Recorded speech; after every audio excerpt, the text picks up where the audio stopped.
Hello friends, welcome to एसकेम। हमने chemical bonding की सीरीज़ को स्टार्ट कर रखा है और लास्ट हमने अभी इसमें 2 ही वीडियोस करी है, जिसमें हमने फर्स्ट वीडियो में पढ़ा था कि बॉन्ड्स के टाइप कौन कौन से होते हैं। ओके, सेकंड वीडियो में हमने आयनिक बॉन्ड को बहुत डिटेल में डिस्कस किया है। अगर आपको दोनों वीडियोज़ देखनी है तो मैंने लिंक डिस्क्रिप्शन बॉक्स में दे दूँगी। ओके, अब आज का जो हमारा टॉपिक है वो हमारा lattice energy. Okay, lattice energy के बारे में मैंने लास्ट वीडियो में भी थोड़ा सा बताया था, पर मैंने कहा था कि अगर मैं उसके बारे में ज़्यादा बताऊंगी तो वीडियो काफ़ी लंबी हो जाती है, तो मैंने उसके लिए सेपरेट वीडियो बना दी है। ओके, अब हम लैटिस एनर्जी को बहुत डिटेल में डिस्कस करेंगे क्योंकि ये काफ़ी इंपॉर्टेंट क्वेश्चन है और इससे यूजली आ जाते हैं क्वेश्चंस, तो कोई भी टॉपिक छोड़ना नहीं चाहिए। तो आज का हमारा टॉपिक है लैटिस एनर्जी।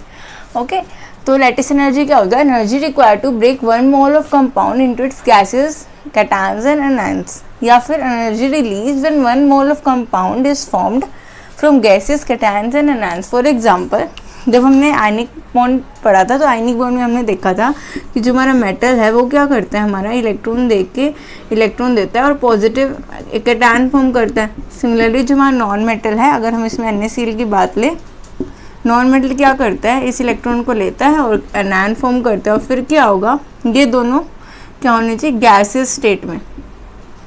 और जब ये दोनों गैसेस स्टेट में इंटरेक्ट करते हैं आपस में और क्या बनाते हैं, हमारा एक आयनिक कंपाउंड फॉर्म करते हैं, तो जो हमारी एनर्जी रिलीज होती है, उस एनर्जी को मैंने कहा था, उस एनर्जी को यहाँ पर जो हमारी एनर्जी रिलीज होगी उस एनर्जी को मैंने क्या कहा था, लैटिस एनर्जी। यही बताया था लास्ट वीडियो में। ओके, अब हम इस डेफिनेशन को समझते हैं। देखो, यहीं पे यही चीज़ मैंने अब डेफिनेशन में लिखी है। पहली मैं लिखा है, जो हम सेकेंड डेफिनेशन देखते हैं, energy release when 1 mole of compound is form. यहाँ पर मैं एक मॉलिक्यूल की बात कर रही हूँ, पर जब ऐसे ही 1 मोल मॉलिक्यूल्स निकलते हैं और 1 मोल कंपाउंड फॉर्म होता है किससे, gases, cation and anion. Gases, cation और एनायन से जब ऐसे 1 मोल कंपाउंड फॉर्म हो जाता है तो जो एनर्जी रिलीज होती है उसको हम कहते हैं लैटिस एनर्जी। यहाँ पर बस एक की जगह 1 मोल हो गया। सिमिलरली अगर फॉर्म हो रहा है तो अगर हमें इस कंपाउंड को वापस गैस एनायंस और कैटायंस में तोड़ना है तो हमें एनर्जी देनी भी पड़ेगी। तो वही जो एनर्जी देंगे इनको ब्रेक करने के लिए, ये एनर्जी भी क्या होगी हमारी, लैटिस एनर्जी। ये दोनों चीज़ें ही है, energy required to break 1 mole of compound, यानी जब हमें इस कंपाउंड को ब्रेक करना हो किसमें, into its gases, cations and anions. Gases, cation और एनायन में तो जो हम एनर्जी देंगे वो क्या होगी, लैटिस एनर्जी। अगर एनर्जी जो रिलीज हो रही है वो भी क्या होगी, लैटिस एनर्जी।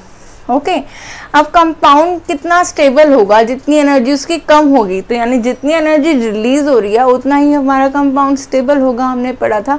और जितना स्टेबल कंपाउंड होगा उतनी ही ज़्यादा हमें एनर्जी देनी पड़ेगी उसको ब्रेक करने के लिए। ये भी आपको ध्यान रखना है, जितना स्टेबल कंपाउंड होगा उतनी हमारी एनर्जी रिलीज भी होगी, और जितना स्टेबल कंपाउंड होगा उतनी हमारी एनर्जी हमें देनी भी पड़ेगी उसके गैसेस, एनायंस और कैटायंस में ब्रेक करने के लिए। तो ये था हमारा लैटिस एनर्जी। ओके, अब लैटिस एनर्जी को कैसे निकालते हैं? लैटिस एनर्जी को निकालने के लिए बोन-हार्बर साइकिल का यूज़ होता है।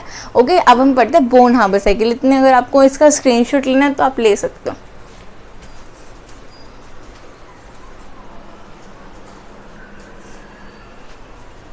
ओके, तो अब हम पढ़ेंगे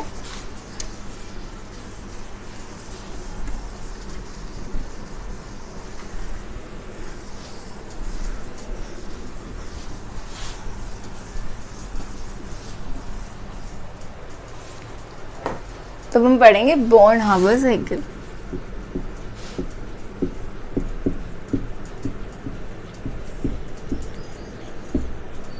बोन-हार्बर साइकिल पढ़ने से पहले हमें एक और कॉन्सेप्ट समझना, एक और चीज़ समझना बहुत ज़रूरी है, that is heat of formation.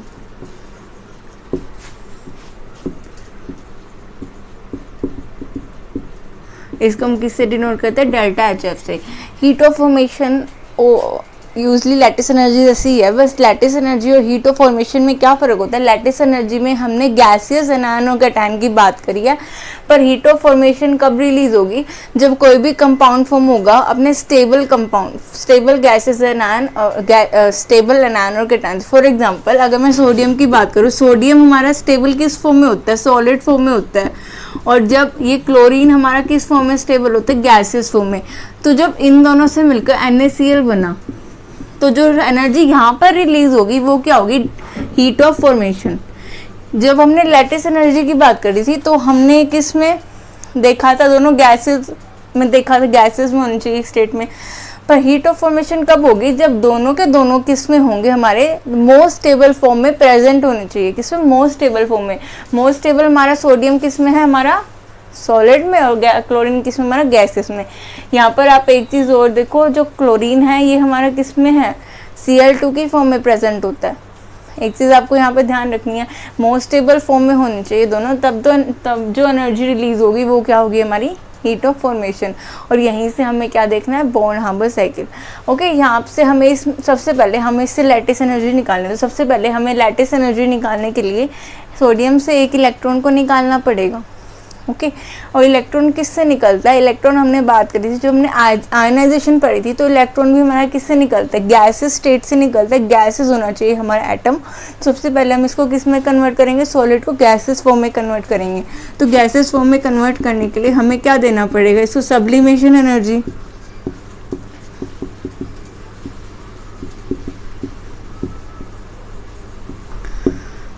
एक चीज़ आपको हमेशा ध्यान रखनी है, अगर हम एनर्जी दे रहे हैं, एनर्जी गिवन जो होगी वो यहाँ पर हमेशा क्या होगी, पॉजिटिव, और एनर्जी जो रिलीज होगी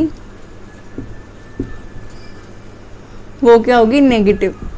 ये चीज़ ध्यान रखनी है, ये मैंने आपको बताया था आपको कैसे ध्यान रखना है। अगर हम ये सपोज करते हैं एनर्जी गिवन, यानी हम सिस्टम को एनर्जी दे रहे हैं, यानी सिस्टम में कोई ना कोई एनर्जी ऐड हो रही है, यानी उसको कुछ मिल रहा है, तो यानी हम यहाँ पे क्या करेंगे, पॉजिटिव। और जब एनर्जी रिलीज हो रही है, यानी सिस्टम से कुछ एनर्जी जा रही है, यानी कुछ सब्ट्रैक्ट हो रहा है, तो इससे हम क्या याद रख लेंगे कि एनर्जी रिलीज क्या होगी, हमारी नेगेटिव। आप इसको ऐसे याद रख सकते हो अगर आपको याद नहीं रहता है तो सबसे पहले हमें क्या देना पड़ेगा, सब्लिमेशन एनर्जी देनी पड़ेगी। जो गैस सॉलिड से गैसेस फॉर्म में लेके आते हैं, इसको सब्लिमेशन ही बोलते हैं ना, सॉलिड टू गैसेस फॉर्म में चेंज होने को हम क्या बोलते हैं, सब्लिमेशन। तो सब्लिमेशन एनर्जी देनी पड़ेगी, और जब भी हम एनर्जी देते हैं तो ये क्या होती है, पॉजिटिव। अब देखो, अब हमें क्या करना पड़ेगा, इस सोडियम से एक इलेक्ट्रॉन निकालना पड़ेगा कंपाउंड फॉर्म करने के लिए। तो यानी सोडियम से इलेक्ट्रॉन निकालने के लिए हमें क्या देना पड़ेगा, आयनाइजेशन एनर्जी देनी पड़ेगी, और वो आयनाइजेशन एनर्जी भी हमें देनी पड़ेगी। तो एनर्जी गिवन क्या होगी, ये भी क्या हो गया, हमारा पॉजिटिव। अब हमारा NaCl फॉर्म हो गया। नेक्स्ट है हमारा Cl2 गैसियस। अब ये तो हमारा Cl2 गैसेस फॉर्म में ही है, पर यहाँ पर क्या है, हमारा Cl2 की फॉर्म में, और हमें किस में चाहिए, Cl की फॉर्म में। तो हमें ये जो Cl2 का जो बॉन्ड है वो ब्रेक करना पड़ेगा। तो Cl2 के बॉन्ड को ब्रेक करने के लिए हमें यहाँ पर क्या देना पड़ेगा, बॉन्ड डिसोसिएशन एनर्जी। क्या देना पड़ेगा, बॉन्ड डिसोसिएशन एनर्जी। और यहाँ पर आप देखो, बॉन्ड डिसोसिएशन एनर्जी, यहाँ पर हमारे 2 एटम्स है, तो आप इस बॉन्ड डिसोसिएशन एनर्जी को किससे डिवाइड कर दो, 2 से डिवाइड कर दो। बॉन्ड डिसोसिएशन एनर्जी को किससे डिवाइड करोगे, 2 से डिवाइड करोगे। और क्योंकि हमें दे रहे हैं तो ये भी क्या होगी, हमारी पॉजिटिव होगी, ये भी क्या होगी, हमारी पॉजिटिव होगी। तो ये किस में कन्वर्ट हो गया, Cl गैसेस में। अब हमें क्या करना है, इसमें एक इलेक्ट्रॉन ऐड करना है।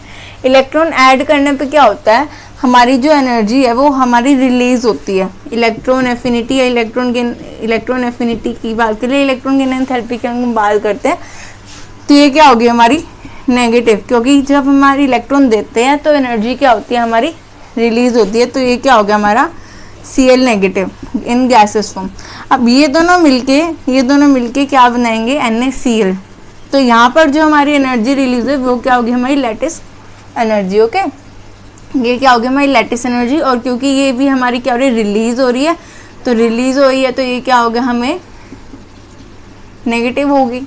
जब भी हमारी एनर्जी रिलीज होती है तो नेगेटिव होती है। ओके, अब हम क्या करेंगे, अब हम इन सब की एक इक्वेशन बनाएंगे। इक्वेशन कैसे, सबसे पहले हम क्या लिखेंगे, सब्लिमेशन एनर्जी। तो ये क्या है, हमारी पॉजिटिव। फिर आएगी हमारी आयनाइजेशन एनर्जी, ये भी हमारी पॉजिटिव। देन है हमारी बॉन्ड डिसोसिएशन एनर्जी बाय 2, ये भी पॉजिटिव। देन है हमारी इलेक्ट्रॉन एफिनिटी, ये हमारी नेगेटिव। देन हमारी लैटिस एनर्जी भी नेगेटिव, और ये होगी डेल्टा HF के इक्वल। तो लैटिस एनर्जी कैसे निकलेगी, हम डेल्टा HF को यहाँ ले जाएंगे और लैटिस एनर्जी को वहाँ ले जाएंगे। तो ये क्या आ गया, हमारा डेल्टा HF यहाँ आ गया, और यहाँ पे क्या आ गया, हमारा लैटिस एनर्जी। तो लैटिस एनर्जी, ये सारी चीज़ें आपको गिवन होंगी। ओके, ये ऐसे निकालते हैं हमारी लैटिस एनर्जी, और ये है हमारी बॉर्न हार्बर साइकिल। आपको बस ये ध्यान रखना है, आपको ये दोनों जो एनायन और कैटायन है ये गैसेस फॉर्म में रखते हैं, और गैसेस फॉर्म से ही हमारा जो NaCl फॉर्म होगा, और जो एनर्जी वो तब रिलीज होगी वो क्या होगी, लैटिस एनर्जी। ओके, तो आपको सबसे पहले इनको गैसेस फॉर्म में कन्वर्ट करना है। होप आपको ये बॉर्न हार्बर साइकिल समझ आए। अभी हम एक और एग्जांपल करते हैं, ओके, उससे आपको और भी ज़्यादा क्लियर हो जाएगा। अगर आपको इसका स्क्रीनशॉट लेना है तो आप ले सकते हो। ओके,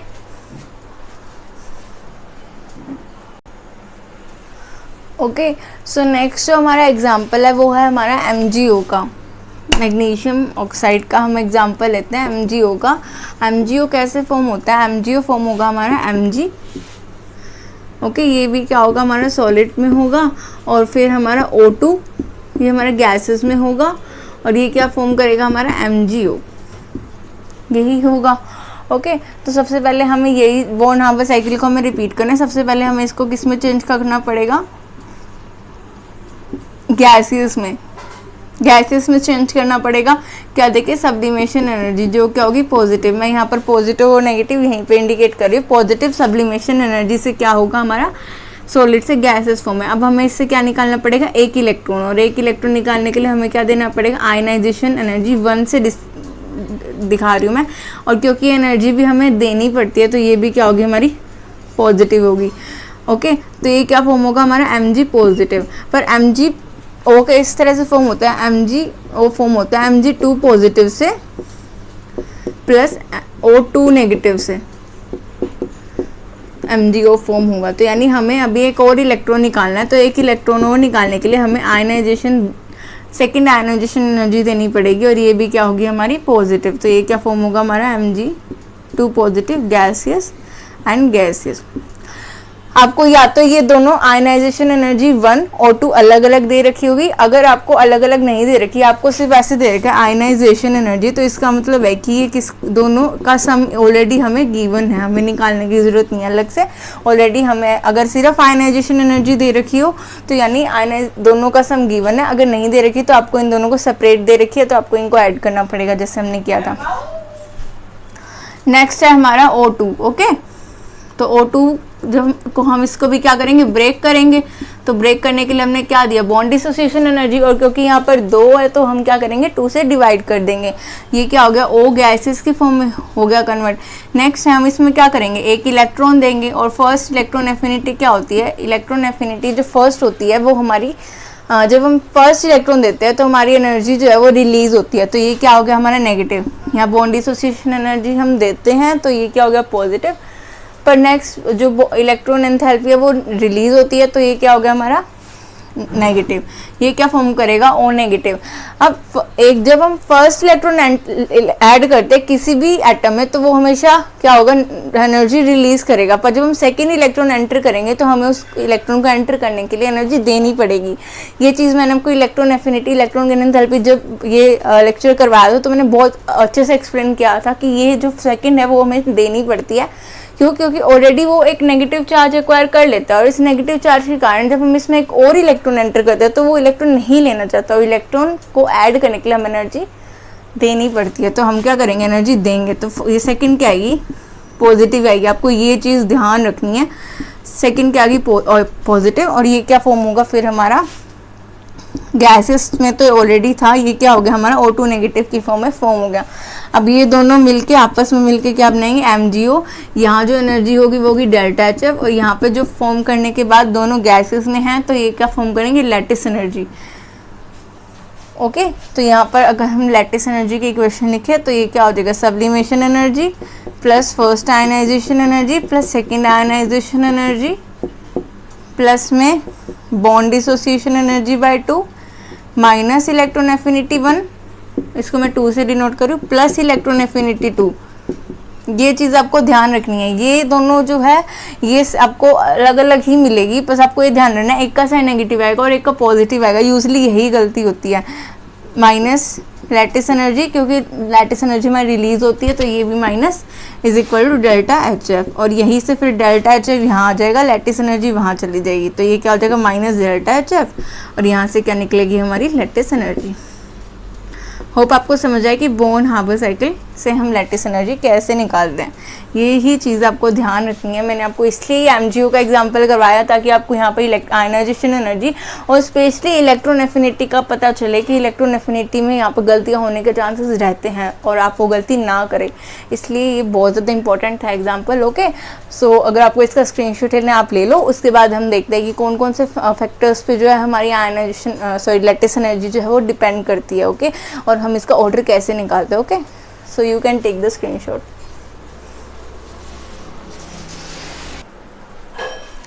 ओके, अभी हम ये क्वेश्चंस करते हैं, आपको समझ में आ रहा होगा क्या है, पर अभी हम देखते हैं ये कि हम इनके ऑर्डर निकालना है हमें लैटिस एनर्जी का। इसमें तो फैक्टर्स सबसे हम पहले ये देखेंगे ऑर्डर निकालने के लिए कौन कौन से फैक्टर्स हैं on which lattice energy depend.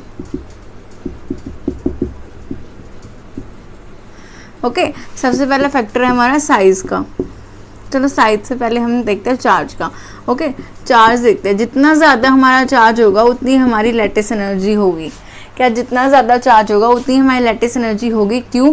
क्योंकि जितना ज़्यादा चार्ज होगा उतना ही हमारा फोर्स ऑफ अट्रैक्शन ज़्यादा होगा, और जितना फोर्स ऑफ अट्रैक्शन ज़्यादा होगा उतनी हमें एनर्जी लगानी पड़ेगी बॉन्ड को ब्रेक करने के लिए, और जितना एनर्जी हम लगाएंगे और वही क्या होती है हमारी लैटिस एनर्जी। तो जितना फोर्स ऑफ अट्रैक्शन ज़्यादा होगा उतनी हमारी लैटिस एनर्जी ज़्यादा होगी। तो चार्ज जितना ज़्यादा होगा, चाहे वो एनायन हो चाहे वो कैटायन हो, तो क्या होगा हमारा लैटिस एनर्जी भी उतनी ज़्यादा होगी। सेकेंड है हमारा साइज़। दो चीज़ों पे डिपेंड करती है, साइज़ और चार्ज। ओके, साइज़ पे कैसे डिपेंड करती है? जितना ज़्यादा साइज़ होगा उतनी हमारी कम लैटिस एनर्जी होगी। क्या? जितना ज़्यादा साइज़ होगा उतनी कम लैटिस एनर्जी होगी। क्यों? अगर साइज़ बढ़ जाएगा तो फोर्स ऑफ अट्रैक्शन कम हो जाएगा, क्योंकि जो हमारे फोर्स ऑफ अट्रैक्शन कम हो जाएगा ना साइज़ इंक्रीज होने से, तो फिर क्या होगा, इसलिए लैटिस एनर्जी भी हमारी डिक्रीज़ हो जाएगी। फोर्स ऑफ अट्रैक्शन कम हो जाएगा तो लैटिस एनर्जी भी क्या हो जाएगी, डिक्रीज। अगर यहाँ पर दोनों ही चेंज हो रहे हो तो आपको एक चीज़ ध्यान रखना,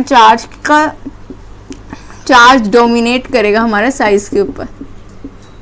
अगर हमारी दोनों चीज़ें अलग हो तो आपको ये ध्यान रखना है कि चार्ज जो हमारा डोमिनेट करेगा साइज के ऊपर। चलो हम एक एग्जांपल लेते हैं कि फर्स्ट है हमारा Na2O Mg और Al2O3। देखो यहाँ पर, देखो यहाँ पर क्या है, हमारा Na के ऊपर पॉजिटिव चार्ज है, यहाँ पर हमारा एनायन तो सेम है, Mg के ऊपर 2 पॉजिटिव चार्ज है और सिमिलरली Al3 के ऊपर 3 पॉजिटिव चार्ज है। और मैंने बताया जितना ज़्यादा चार्ज होगा उतनी हमारी लैटिस एनर्जी भी ज़्यादा होगी। तो यानी चार्ज किसका ज़्यादा, Al का देन Mg का। तो यहाँ पर ऑर्डर क्या आएगा, ये आएगा। आपको चार्ज और साइज़ देखना है। अगर हमारा चार्ज ज़्यादा आ रहा है तो जितना ज़्यादा चार्ज उतनी ज़्यादा लैटिस एनर्जी। ओके, नेक्स्ट हम देखते हैं। नेक्स्ट यहाँ पे जो है हमारे चार्ज जो दोनों पे सेम आएंगे, दोनों पे यहाँ पर नेगेटिव चार्ज भी सेम आएगा और पॉजिटिव चार्ज भी जो हमारे मेटल्स पे सेम आएगा। तो इस केस में हम क्या देखते हैं, साइज देखते हैं। देखो फ्लोरीन से ब्रोमीन हमारा जो साइज है वो इंक्रीज कर रहा है, तो हमारी लैटिस एनर्जी क्या करेगी, डिक्रीज करेगी। तो यानी लैटिस एनर्जी का ऑर्डर ये हो जाएगा। क्यों? क्योंकि फ्लोरीन से ब्रोमीन हमारा जो साइज है वो इंक्रीज कर रहा है, और जितना ज़्यादा साइज है उतनी हमारी कम लैटिस एनर्जी। अब आप इसमें देखो, यहाँ पर हमारा चार्ज भी अलग है और जो है हमारा साइज भी, जैसे फ्लोरीन और अगर हम इन दोनों की बात करते हैं, इन दोनों में हमारे एनायन तो है सेम, तो चार्ज तो सेम आएगा एनायन पे। पर जब हम कैटायन की बात करते हैं, कैटायन में क्या होगा, हमारा Al3 का चार्ज ज़्यादा है as compare to Na positive, तो AlF3 तो ज़्यादा ही होगा NaF से। पर यहाँ पर देखो, यहाँ पर Cl2 है और यहाँ पर Mg, यानी ये दोनों अलग हो गए इससे। तो मैंने आपको बताया जब हमारा साइज और चार्ज दोनों अलग हो जाता है तो हम किसको डोमिनेट करते हैं, चार्ज को। तो यानी यहाँ पर जो चार्ज होगा वो यही वाला आएगा, तो यहाँ पर ऑर्डर जो होगा वो ये आएगा, क्योंकि Al का चार्ज जो है 3 पॉजिटिव वो ज़्यादा है Mg2 पॉजिटिव के चार्ज से, देन Mg2 पॉजिटिव का ज़्यादा है Na पॉजिटिव से। अगर साइज और चार्ज दोनों ही अलग आ रहे हैं तो आपका डोमिनेट फैक्टर कौन सा होगा, चार्ज। ये चीज़ आपको ध्यान रखनी है। अगर साइज बढ़ रहा है तो लैटिस एनर्जी डिक्रीज होगी, और चार्ज बढ़ रहा है तो लैटिस एनर्जी इंक्रीज होगी। ये था हमारे लैटिस एनर्जी के बारे में सारा कुछ। अगर आपको ये वीडियो पसंद आई है तो प्लीज़ मेरे चैनल को सब्सक्राइब करो और बेल आइकन को ज़रूर प्रेस करो, ताकि आपको अपकमिंग वीडियोस की नोटिफिकेशन मिलती रहे। और अगर आपको वीडियो में कोई कमी लगी है तो प्लीज़ मुझे कमेंट करके ज़रूर बताओ, ताकि मैं उस कमी को सुधार सकूँ। Okay, thanks for watching.